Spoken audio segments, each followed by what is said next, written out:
you so much for the very kind introduction and for the invitation. So excited to be here and to share my work with you.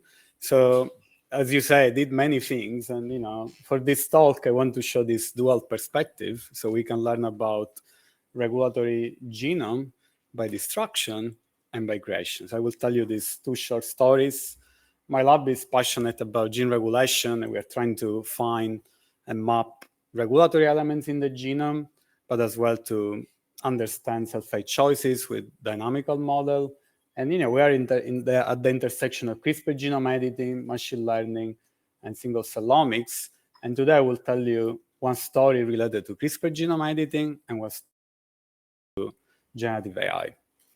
So probably many of you know, about CRISPR genome editing, probably all of you. But it's this amazing technology that we have now that you can use to modify the genome to introduce perturbation, and it is composed by Cas9, that is a protein, and then you have a small piece of RNA that is called guide RNA, sgRNA, or guide. There are many names, but it's the same thing that you can use to program this system to essentially to target almost any region in the genome, introduce a double-strand break, and then the cell repair this, often in an imperfect way, creating short indel, and these are your perturbation. But the system has been evolved in many ways, and now we can also fuse with epigenetic modifiers, and we can introduce, in addition to genetic modification, epigenetic modification, so we can repress or activate large region in the genome. And then there's this amazing work from David Liu that showed that you can actually evolve even more the system to introduce precise base substitutions, or using reverse transcriptase to replace very precisely substitution or short indel. So now we have something to destroy, or to genomic vandalism, as George Church sometimes says. So what are the games that we can play? So there is one that I like. I have this analogy of playing battleship against the genome. So the idea is that sometimes you have a region in the genome you have no clue. So you want to discover regulatory elements, and imagine you have this gene. You want to find the answers. You can essentially design all the possible perturbation that you can. And the idea is that if you hit this element, maybe this gene will change expression.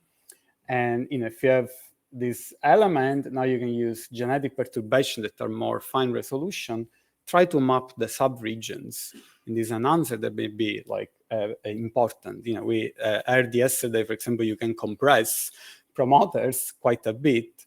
So this is another perspective. And you can combine this tool in multiple different ways. And this screen is called tiling screen because you essentially tile one region. So this is not a novel idea. Since I was a postdoc at Dana-Farber, we were one of the first to explore this non-coding tiling screen. And at that time, while I was with Guosheng Yuan, Daniel Bauer, and Stuart Torking, we did this non-coding tiling screen for the BC11A enhancer, and we showed that there is a critical region in this enhancer that you can use to shut down this enhancer and reactivate fetal hemoglobin. And fast forward, people started to develop clinical trials, and they use one of the guides that we report in this paper to show that this is working, and this was one of the first FDA-approved therapy called Casgevy, and it's a reality. I mean, when I started, this was like basic research. We were playing with CRISPR, and now we have real therapies. We can help real patients. And over the years, I've been trying to develop tools, computational tools, to help the community to take advantage of these screens. And this is one of the tools that we developed for CRISPR tiling screen called CRISPR-Serve, that's starting from raw reads, give you this track that essentially tells you where are the important sub-elements that are important for a phenotype, and also some statistical tests to assess if the element is activating or repressing. You can read in this paper we published before. However, these screens are very powerful, but they don't give you any information about nucleotide importance. They tell you like what are the sub-region or region in the genome.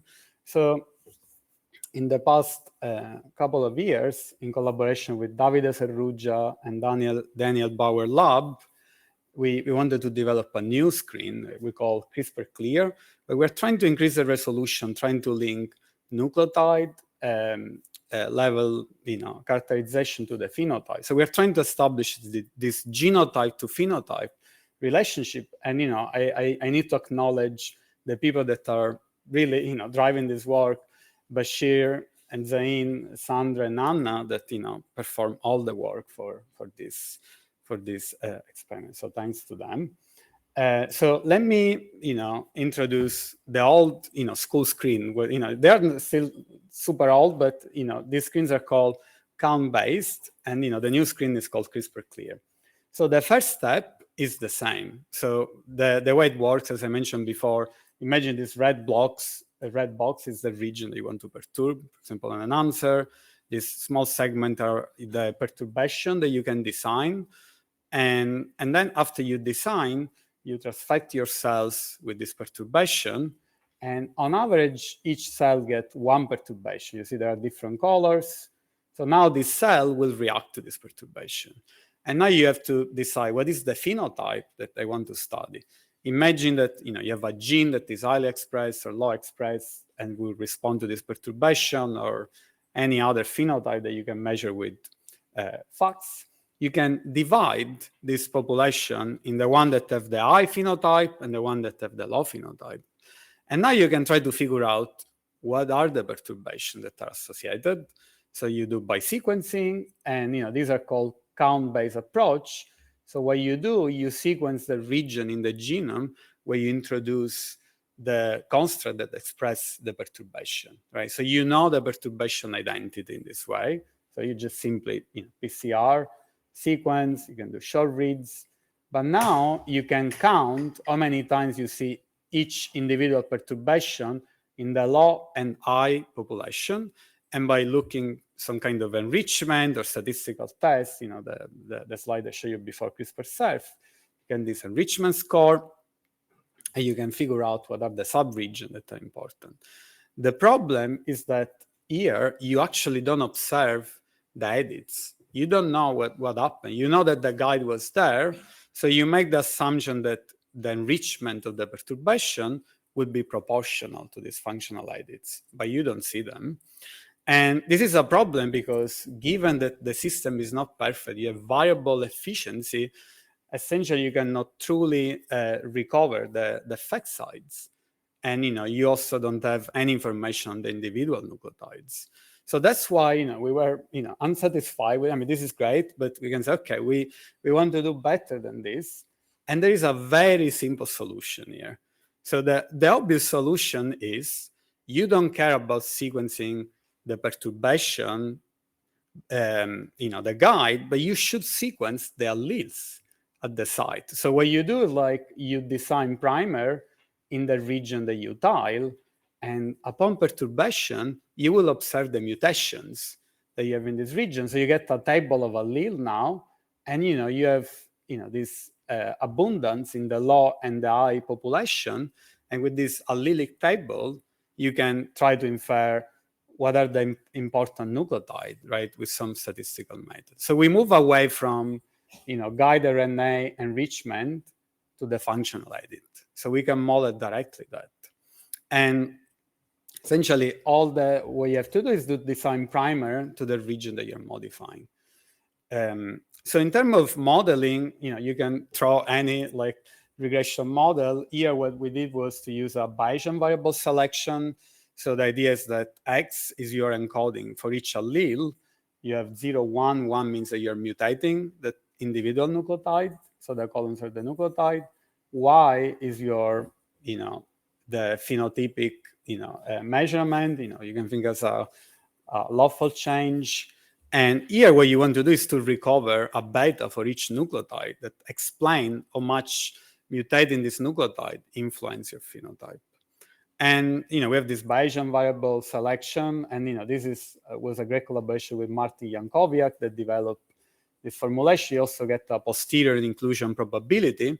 So it's kind of fine mapping in GWAS. You can think, if you're familiar with that, it's kind of a fine mapping. So let me show you like what you can do with these, ideas. So in collaboration with Davide Serrugia, we decided to study the CD9 gene in Nalm-6 cell, that is a model for leukemia. And CD19 is an important gene because it's a target for CAR-T immunotherapy.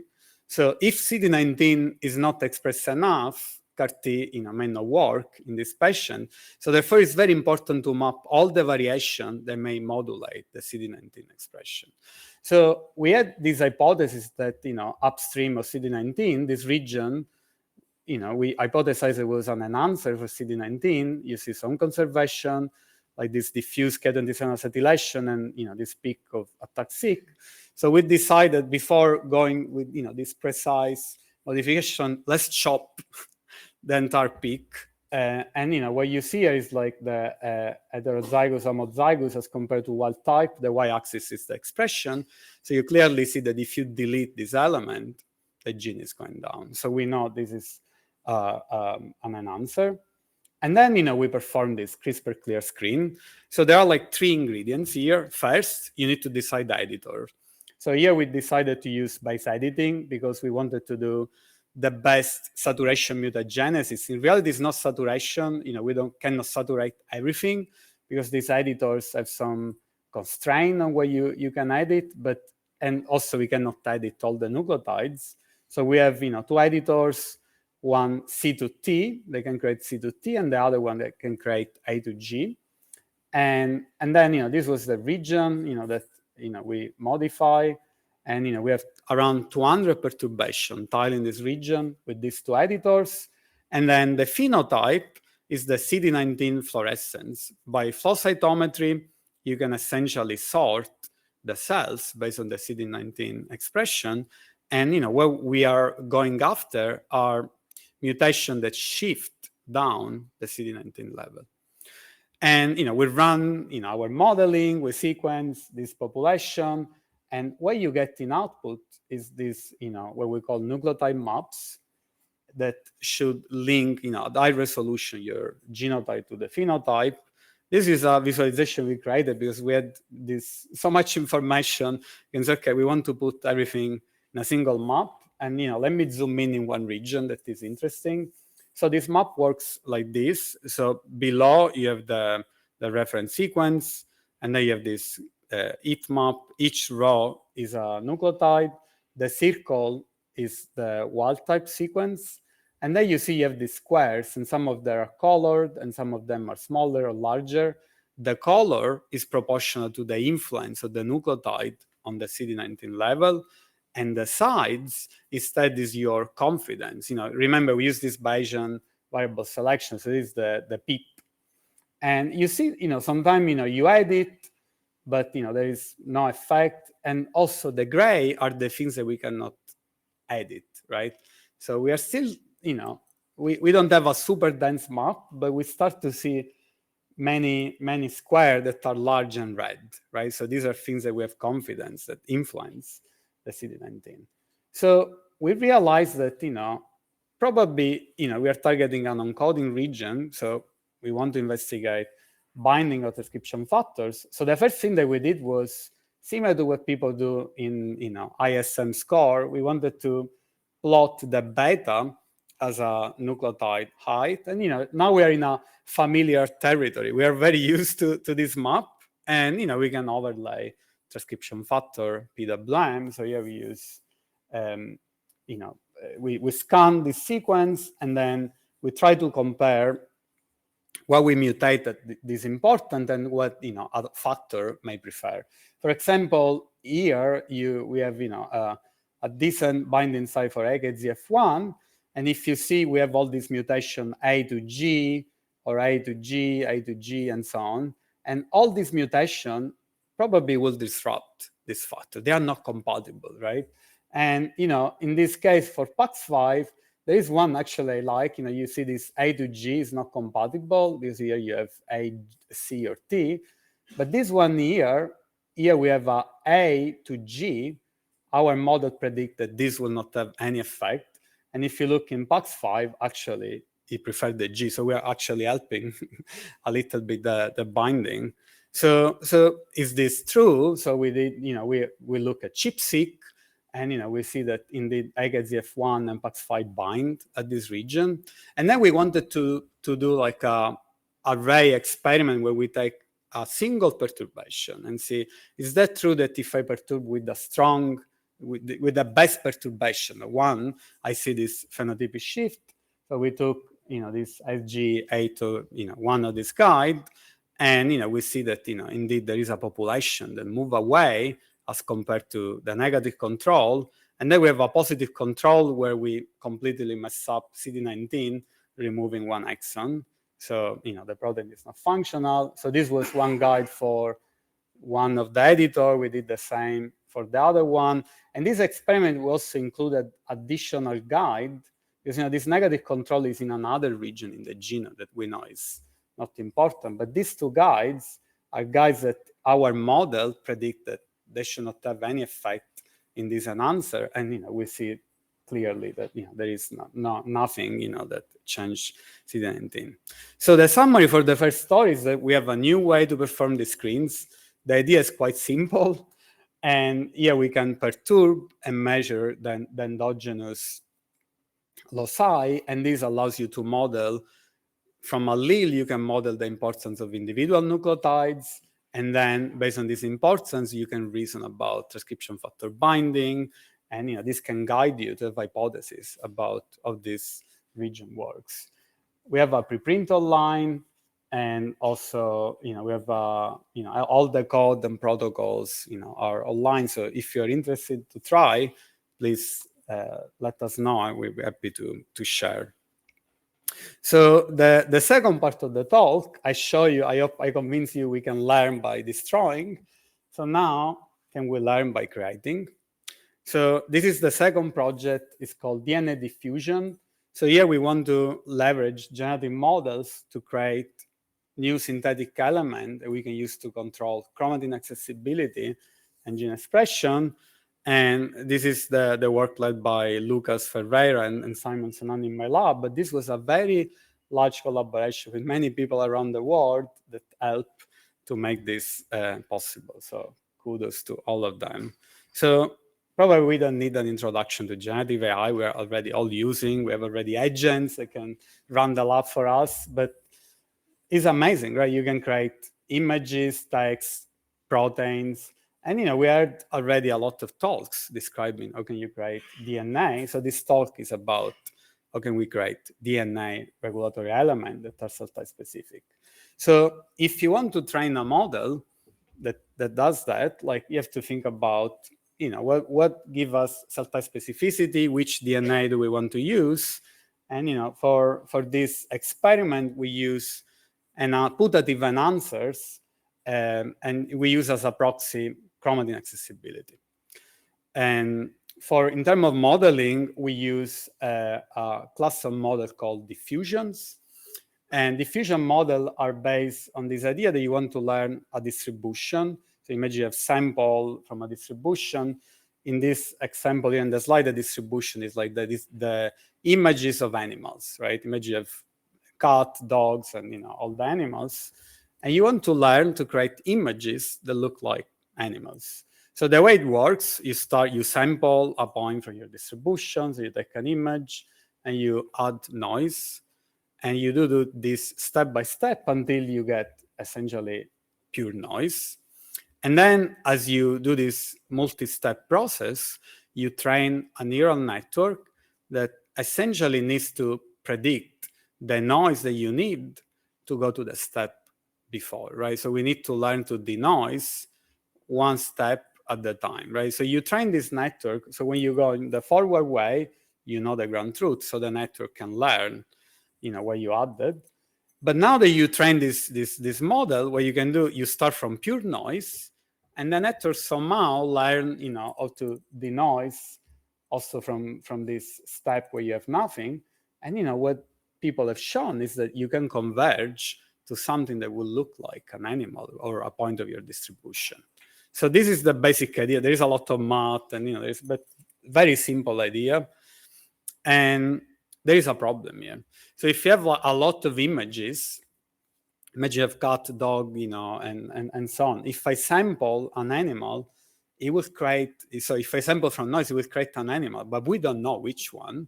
And, this can be frustrating. For example, if you want to create an astronaut riding an horse, good luck, right? It will take forever because, like if you just sample from the noise, this is not something that you see around, often, right?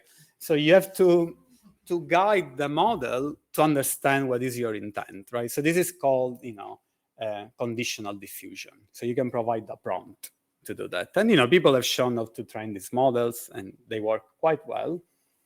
And if we move to biology, so what we are trying to do here is that imagine you have a region in the genome, maybe there is already an existing regulatory element in one cell type, and you want to flip this element. You can say, well, I want to now have a chromatin peak in this cell type, but not in F62. So you can ask a model, generate FG2 DHase region. So the model will come up with a new region that if you insert here, should show this flip, right? So that's the idea. You can think like, why do we want to do this? I mean, it sounds fun. Well, there are a lot of applications. We already heard, in the past talks, but for example, in AV therapy, it's very important to have the payload deliver all in the right cell types. You may modulate gene expression. You can create biosensors to distinguish normal and cancer cell. So there are a lot of cool applications we can explore. So now let me show what we did with this diffusion model. Let's start from the input data sets that we used to train the model. So we work with Wouter Mullerman that published a very nice paper a few years ago where they profile a lot of tissues for chromatin accessibility, DNAs, and they have this nice uniformly processed data. So we use this database to select cell type specific element. And we focus for this experiment on 3 cell types that are quite diverse. So it's like a easier setup. And we extract region of 200 base pair. So we take the peak and just take the summit, and we take 200 base pair. So we have the same length for all the elements that we train on. And for each sequence, we know the label. We know which cell type this peak is present. So with this, we can play the same game of the dog, right? We have 1 to -1 encoding. We add noise gradually. And here we train specific architectures called UNet that some of you have probably already used. And the task of the UNet, given the image plus the noise, is to predict the noise. And notice here that you have the cell type label, because we want to know which cell type this is coming from, and the time step, because we do this gradually. So you need to know at which step you are. So you train this UNet. The generation then is super simple. You start from noise and cell type label that you want, and then you apply this UNet multiple times, and this will converge to a sequence. And then you can say, well, is this working? What do you get? So here we went a little bit crazy. We say, well, let's generate 100,000 sequences. Let's see what we can learn. Let's see what the model distilled in these sequences. So you have these 3 cell types, 100,000 sequences. So now we had the first problem. You can say, well, these things don't exist in the genome, so we cannot use a notation, right? But if I show you an image of a dog or an animal, you may recognize things, right? There are eyes, there are ears. So in biology, like we have transcription factor motifs, and we have nice databases. And so we can scan these sequences for motif, even though we never told the model to look for that. And then we have this nice model that, sometimes we like to criticize a lot. They are not perfect, but they are very helpful because, you can do cheap experiment, right? So here we use Informer and Chrome Pinello, as I will show you in a few slides. So here, this is a purely generated sequence for FG2. We scan the sequence and we find, we start to see like transcription factors, and this was reassuring. And then we compare the abundance for not just one, for all the sequences that we generated, comparing the synthetic one and the endogenous one. And we see, some nice correlation, but, the model learned to put more emphasis on specific transcription factors. And because, like it learned, probably the feature, given that we trained the model in 3 cell types, it will try to learn the best discriminative features. Also, we learned that per sequence tends to use a little bit more, this highly informative transcription factor. So this was nice. And then we can say, okay, let's do this in silico experiment. So we want to see if I replace this sequence in a locus, does it open the chromatin? Do you see activation in nearby genes? And for this, we use ChromeBPNet and Enformer. So let me show you one example. This is based on the Enformer. So here we have, this gene, the gene locus of GATA1. This is a gene classically expressed in erythroid cells. And here, and this is KF62. We know that GATA1 is expressed. This enhancer has been validated by CRISPR, so we know that if you perturb this enhancer, GATA1 change expression. And here you see that there is no DNAs, so these are the DNA struck in the other 2 cell types.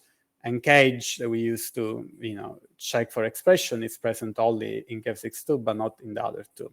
So now the game here is like, I want to activate GATA1 in FG2. You can say, well, normally it's not active, so you have to give me a new sequence to accomplish this. And the goal would be to replace this sequence here at this existing regulatory element. So we ask the model to do that. The model come up with a sequence. We replace the sequence here. And now what you see is that this peak here in KF62 is gone. We open the chromatin here, and then we start to see activation of GATA1 in FG2. So this was a way to convince ourselves that these sequences may have some function, but this was only one, right? So we wanted to do this systematically for all of them, and these 4 panel are all the oracle that we used, and here the game was you have 3 cell types. And here we are generating sequences for FG2. So you want to see that you have higher activity in the correct cell type. The blue one are the diffuse sequences. The orange one are the test set sequences that we didn't see. Just to have a baseline. And we see that they are slightly higher, so we can exceed their activity, and we don't have off-target activity. Actually, we are a little bit lower than the training. So we did this for all the cell type, and we were quite happy. But this was all predictions, right? How do you know that we are not fooled by model? So we wanted to think about a little bit harder about, okay, you can generate sequences, but what does it mean? And some sequences can be specific, some sequences can be strong. So as many people, we consider these 2 axes, specificity and intensity. I here show you one example of FG2 specific sequence. So it's high in one cell type, but low in the other one. And another one that is not specific, but is active everywhere. And we can compute scores. For this, we can define score, but you can, the nice thing, you can define a plane. You can say, well, you want to probably be here for therapeutic application. So you'll be highly specific and highly active. Whereas if you want to create a universal sequence that activate anything in any cell type, probably you want to be here. So with this in mind, we, in collaboration with Emily Wong, she was super, kind with us to collaborate, and she did the MP-array experiment for us. And so what we did here, we generate DNA diffusion sequences for these 3 cell types, and also we selected good endogenous sequences. And then, MP-array, you can essentially test the activity of these sequences. And here I show you one example for one of these cell type. So if you look at the endogenous sequences, you see that, the green one that are KF62 are more active than, the other 2 colors. And then if you look at the DNA diffusion sequences, they actually mimic quite well this activity. So, if the goal was to learn the distribution, looks like, we can accomplish this task. But remember, we can also use the oracle to sample from the tail, right, of this distribution. So here what I show you is that you can actually, from this synthetic sequence, fish out sequences that are high activity or high signal, high specificity, and so on. And if you compare, with this category, this positive endogenous, so these are sequences that we, look from databases that were already validated by MPRA, and these are the strongest ones that we were able to find. Here we have a clear advantage as compared to this sequence. So we can push then, the best known, because, this is the main goal of this, right? If you can already use endogenous sequences, why do you bother to create new one, right? You can just use what you have in the genome. And then, the final quick story I want to tell you. So this was episomal, right? So at this stage, you can say this works, we're very happy. But now, we wanted to push the bar even higher and say, well, can you actually show that if you replace in a cell line a regulatory element, you can actually control a gene? So now here we're talking about finding a gene and showing that, there is this possibility to modulate a gene by replacing a regulatory element. Which gene? So here we had this nice discussion with Bart Deplank. And they have this paper that they published a few years ago, a very interesting paper. So they showed that AXIN2 is a gene that normally is not expressed in leukemia. And if you see the chromatin is quite boring here, but there are some patients that have a short indel, and this indel create a binding site and open everything. So if you compare this patient with this mutation, now they start to activate this gene. They create this enhancer. And what we reason is that maybe we can think about creating a synthetic element. They can also activate AXIN2, but we can fine-tune the expression. So that was the idea. And Judith, there was, in his lab, now she started their own lab, and she's amazing. She created this technology called ExtraSeq, and there is a preprint I will suggest you to read that is, you can think as MPRA, but at the endogenous site. So you can essentially test and replace sequences in one region, and then, by similar to MPRA, by looking at the enrichment of RNA over DNA, you can test how active is this sequence. So you can think it's very similar to MPRA. It's still low throughput, but you can test hundreds of sequences. So what we did here in collaboration with there was, let's play this game. Let's use this plane where you have intensity specificity. We selected 100 sequences, 60 selected to modulate, the activity, and then we had the best positive control and some off target just to see if the assay is calibrated. And these are the results. In the x-axis, you see the AXIN2 reactivation, and there are two important baselines. The black line is the wild type, and then this red line is the sequence with the protective variant. So here we want to match or exceed this. So the positive control, these are very, very strong sequences, so we can easily do that. And then this orange category, these are the sequences that we sample. And you see we can very nicely modulate AXIN2 and exceed the protective variant. And these are, off target, and, we don't see any activity. So this was great. But then we ask, if you use these predictive models to select sequences for the next experiment, what would be your success rate? Which assay correlate the best? So if you use DNAs, actually it's not highly correlated. So it was like, But, we discovered that if you use an answer cage, not promoter cage, an answer cage, you have this very nice correlation. So when you start to see this blip of RNA at an answer, so this is maybe the model learned about an answer RNA, this is a very good way to select sequences. This was a surprise to us, kind of makes sense, but yeah, DNAs is not the best predictor. So in summary, I show you that we have this new class of model called DNA diffusion that you can use to generate novel cell type specific sequences. you can use predictive oracles. They are imperfect, but they are still quite helpful to bias your selection toward signal intensity specificity. And we validated this model. It's very important that we validate our model. And I was very and grateful to this lab that helped us to validate both using episomal and endogenous replacement. I show you this application for leukemia. And we also built on Hugging Face a slot machine. So if you want to, be lucky and, you can generate some sequences. So it's there. And, we have a preprint. The code is all online. And yeah, I just want to finish acknowledging the lab, my lab, they did all the work. They're an amazing team and all my funding sources. And yeah, I will stop here. I will take questions. Thank you.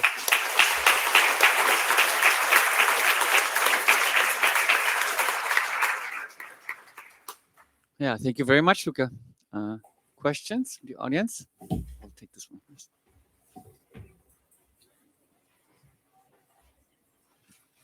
Thanks, Luca, for a great talk. I was wondering about the DNA diffusion models. Emma Farley has this really nice result that suboptimal motifs are super important for cell type specificity. Did you check whether your model is learning that? Yeah, that's a very good question. So I need to explain a little bit more. So when we train this model, actually we train only on cell type specific sequences. So we didn't sample for all the peaks. And where we see that the majority of our sequences seems to have strong binding sites. So there is a bias already there in our selection. So the model, matched there, but now we are retraining using everything. But this is a very good point. We don't see in this, in this small data set, looks like the model is trying to really separate the cell type and, take strong motif.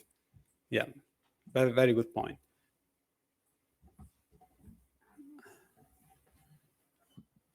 Thank you very much, Luca. Really fantastic work. Great presentation.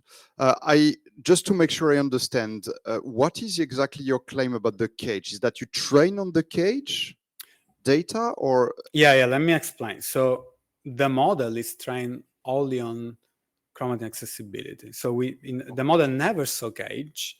But the informer, the level of the peak actually is, you see that is active, but doesn't correlate with this AXIN2 expression. I see. Right, so that's the thing. But somehow the cage activity at the enhancer correlate better with the actual reactivation, right? Yeah, okay. So that makes sense to me. That's great to hear. But then isn't the next step to train on cage-like? Yeah, we're working data? on that. Yeah, we're working on that. Yeah, that's a very good. Yeah, because you can train this model on anything. Yeah, you just right. need the sequence and value, and you can be creative. Like if I have multiple tracks, or do I even right? But yeah, this is a very good point. Yeah, we are exploring that. Thanks for the talk, Luca.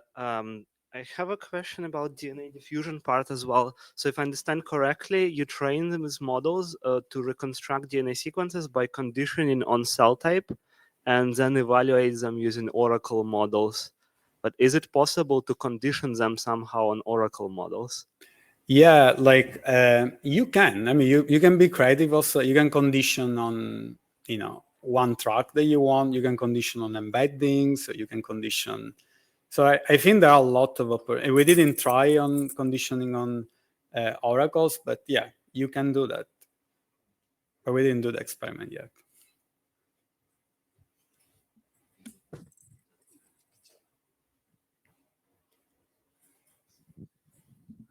Hi, thank you for the great talk. So I was wondering, is it possible, did you try to validate in vivo also the AXIN2 part? Is it possible to apply the extra-seq in vivo or is something not feasible yet? Yeah, I mean, I need to find another collaborator that is kind enough.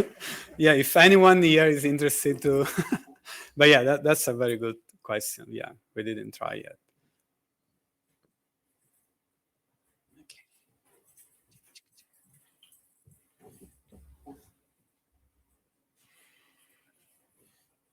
So my question is regarding, like, in terms of actual application, like, in gene therapy. Mhm. So how would this, like, roll out? Because I think recently, for example, I think LEVT's drug was, like, canceled in the US Mhm. because, like, it was, so it delivers, like, some, if you heard about it, a functional copy of the gene, like, Yes. through AAV Yes. viruses, Yes. and but it was, like, going into liver, and it was, like, killing the patients. Yes. So, but using these technologies, like, you can make the, like, even if you can use a promoter alert, so, like, there's activates only, like, in a certain specific manner.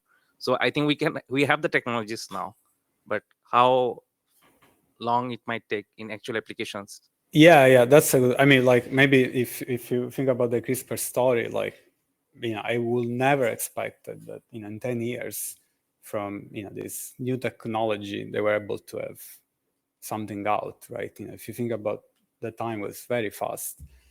For this, like, people have been creating synthetic promoter for a while, right? So there, if I want to be honest and not oversell this work, there are multiple things, right? Why the drug failed was maybe it was too much, like the expression of the transgene was not specific. So this will help with the specificity, right? I think we can squeeze more specificity out of this, or you can fine tune the gene. But sometimes like this promoter from viruses are too potent, right? But there are things that this will not help you, right? This can help with the payload because the sequences are short by design, 200 base pair. You don't need to trim them; they are very short. But there are a lot of things that this will not help. But my hope is that maybe through collaboration with pharma, other things, this can help maybe to improve these therapies. Yeah. Thank you. Hi, Luca. Great talk. So with the CRISPR clears experiments, did you also see? So I know you had the actual measurements from the experiment. Did you also see what the models say at that locus, maybe Enfarmer and also Yeah. kinase versus cage? We're doing right now, like, with Chrome-BPNet, and so I think that's a very good direction, because the dream would be at some point we don't need to do the screens, and we can maybe use this model to improve, right, the training of models, right? You can get what are the things that are wrong and then feedback to new models, right?